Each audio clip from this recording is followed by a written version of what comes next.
The essential purpose of the 7 Habits of Highly Effective People is to learn how to lead your life in a truly effective way. To describe what the 7 Habits material is, let me share with you what it is not. It is not a quick fix program. It is not a program of the month.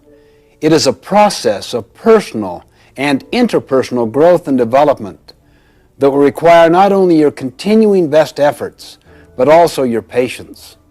As we all know, real growth and development cannot take place overnight. You must pay the price over an extended period of time to reap the benefits of these habits. Implementing the 7 habits will be an upward personal climb like a journey up a steep mountain. It won't be easy. It will be a challenge. As you ascend the mountain, so to speak, with this 7 habits material, you'll become acutely aware of the loose gravel, the loose rocks in your life. You may slip occasionally, maybe even fall back a time or two. You will feel the gravity pull of old habits working against you. But I'll assure you, as you continue in your climb and endure in your efforts, you will begin to feel a level of exhilaration and of attaining entirely new heights in your life, higher and higher levels of effectiveness. By applying this effort, you can expect to increase your capacity to achieve your personal and professional goals and to develop better working relationships with your associates and all of your loved ones. In short, you can expect to become more effective. Let me suggest that the best way to get the most out of the 7 habits is to be very open-minded, to be open to self-discovery. Participate, really get involved. Look for ways to apply and to implement these habits in your life.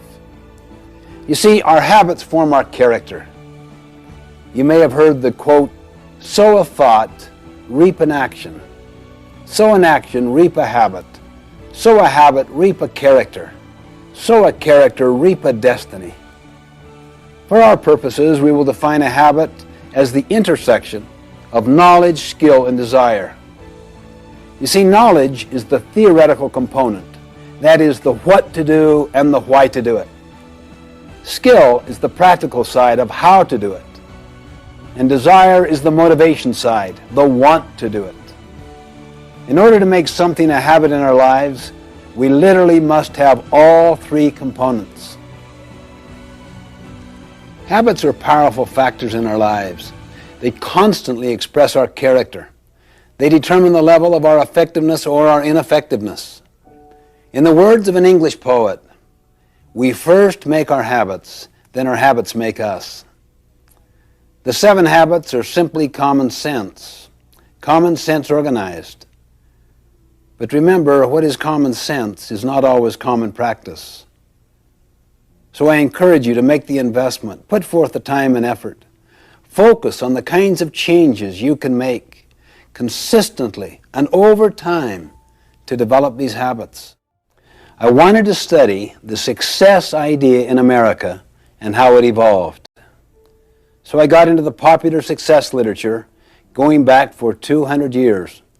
This included many, many books, magazine articles, annotated bibliographies, summaries, reviews. I literally tapped into thousands and thousands of sources, either directly or indirectly. As I worked, I started to sense a pattern. As soon as I sensed this pattern, I looked for evidence of it, and the evidence was everywhere. The basic finding was this. For the first 150 years, almost the entire focus of the literature was on character, on principles, on what we might call the character ethic. Attributes such as integrity, fidelity, courage, compassion, contribution, responsibility, justice. These findings became the basis for writing the 7 Habits of Highly Effective People. And then, because of many, many societal forces, the emphasis gradually shifted in the early 1900s, particularly in the 20s and the 30s, away from the character ethic to what we might call the personality ethic, which focused more on techniques than on principles. You are probably familiar with many books that illustrate the literature of the personality ethic. They basically deal with how to take care of yourself, how to look good, how to dress in particular ways, how to create the right image. In other words, the personality ethic focuses on how to appear to be rather than on how to actually be. Many of these techniques have real merit. However, if they don't have their roots in the character ethic, if they don't have their roots in principles, they won't have the power to create enduring effectiveness. For example, what if people learn techniques of influencing others, but they're fundamentally duplicitous or deceitful in their character? What if they really wanted to use people to build their own economic success?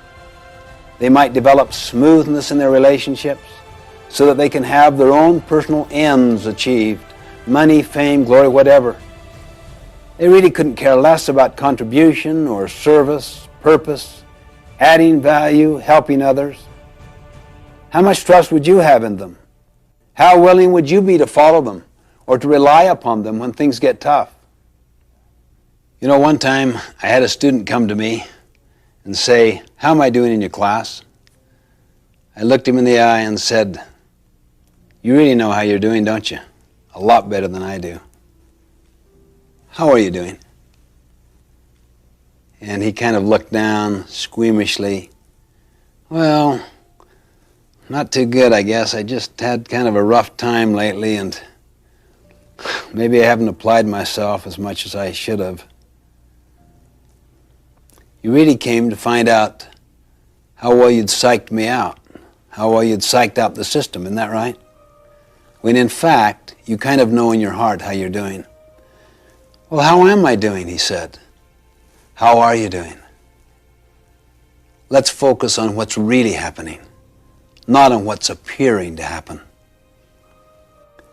You see, this whole personality ethic with its technique focus is like the tip of an iceberg. The tip, or that part which is seen on the surface by others. It's above the water. The character ethic is like the great mass of the iceberg under the water. People often do no work in the foundation where the great mass is, where the greatest long-term impact is.